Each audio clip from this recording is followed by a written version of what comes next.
Welcome back to the Tacomaholic channel, everybody. Today should be a fun and fascinating video because we're going to tackle the pros and the cons of the newly released TRD suspension lift kit.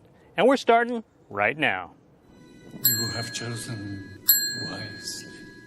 And before we actually get started, we are having a beautiful day here in Northern Virginia. It's supposed to almost hit 80. Had to actually put on some sunscreen in a futile attempt to get ahead of the redneck situation for yours truly this year. So it got me thinking, what is the first thing you are going to do to your Tacoma when the weather warms up a bit for spring? Comment below. All right, quick information dump before we get started with the pros and cons, and I will put a link to the specific article I used to research this video. Whatever. Down in the description below if you want more info. But Toyota did recently release the TRD suspension upgrade for 2020 and newer Tacomas, but it is only for the V6s and 4x4s, excluding double cab long bed and the Pro. So if you have a double cab long bed or a Pro, you can't get the suspension. Of course, if you already have the Pro, what you have is probably better than the TRD off-road suspension package or whatever they're calling it.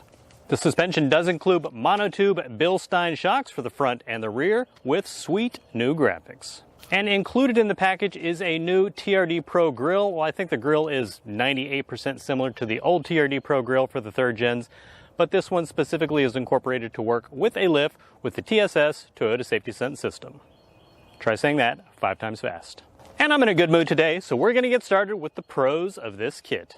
Okay, for the pros, the kit does provide a 2-inch lift for the front of the truck and a 1-inch lift for the rear. Like I mentioned before, with the addition of that new TRD Pro grille, the kit is fully compatible with the TSS, which stands for Toyota Safety Sense, specifically that unit they have incorporated into the center of the grille. It will work with that. I know it's been a headache for other guys who have lifted their third-gen Tacomas that have that system incorporated, getting that system to work. So it should work 100% with the new kit. The rear monotube Bilstein shocks are 2 inches in diameter versus the rear shocks they are replacing, which are only 1.5 inches in diameter. And the piston rod is an extra 4 millimeters in diameter thicker, so a little beefier shock for the rear, for some added durability. Given that this is a Toyota product, if you get it installed at the same time you purchase your truck, it is warranted for 3 years or 36,000 miles. However, if you already have a Tacoma and you want to get this kit so you're buying it after the fact, they offer a 1-year, 12,000 mile warranty. And now, time for the cons. Wow, look at the sunlight just beaming off my pale white forehead there. Jeez, gotta do something about that and get a tan.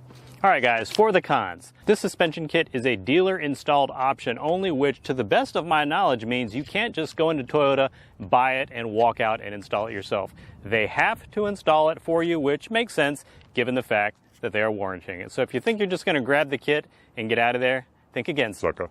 That 1-inch rear lift for the rear of the truck I mentioned earlier comes from a cast iron 1-inch spacer, which I have to wonder, given Toyota's issues with rust, if using cast iron was the best way to go versus, say, aluminum or stainless steel or whatever, anything other than iron, which I would assume would rust pretty quickly.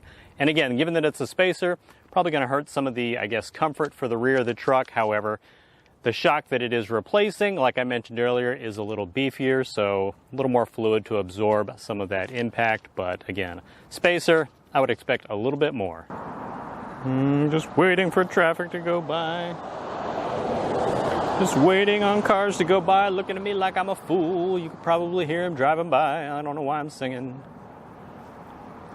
And for the best or biggest con of all is the price tag, which comes in at $1,350. So quickly to recap, you do get the front coilovers, the rear shocks with that 1-inch spacer, and a full TRD Pro grille, which sounds like a pretty good deal, actually, given the fact that I've seen the TRD Pro grille alone go for like $400 or $500, or I don't know, maybe more.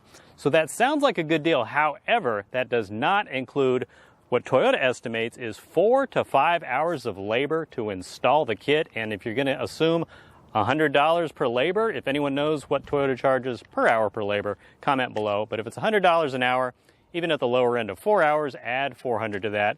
So $1,750 if my math is correct, which is not guaranteed. And on that labor, 4 to 5 hours seems like a long time to swap out the front coilovers, swap out the rear shock and add a 1-inch spacer, and swap out the grill and plug the new system in. I don't know if it has to be calibrated or something. Maybe that's why it takes longer, but 4 to 5 hours seems like a little excessive amount of time to get what you're getting in the kit installed at Toyota. Comment below if you think I'm right or wrong. I just might delete that comment. All right, guys, and now for my favorite time of the video, where you share your thoughts and comments about the suspension kit in general, the price, the pros versus the cons, and of course, if you are interested even remotely in grabbing this kit for your Tacoma, whether you are out there going to purchase a new Tacoma or add the kit to a Tacoma you already own. So you know what to do, comment below. And that will just about do it for this video, everyone. As always, thank you so much for supporting the channel by watching this video. Enjoy the rest of your week, and I'll see you in the next video.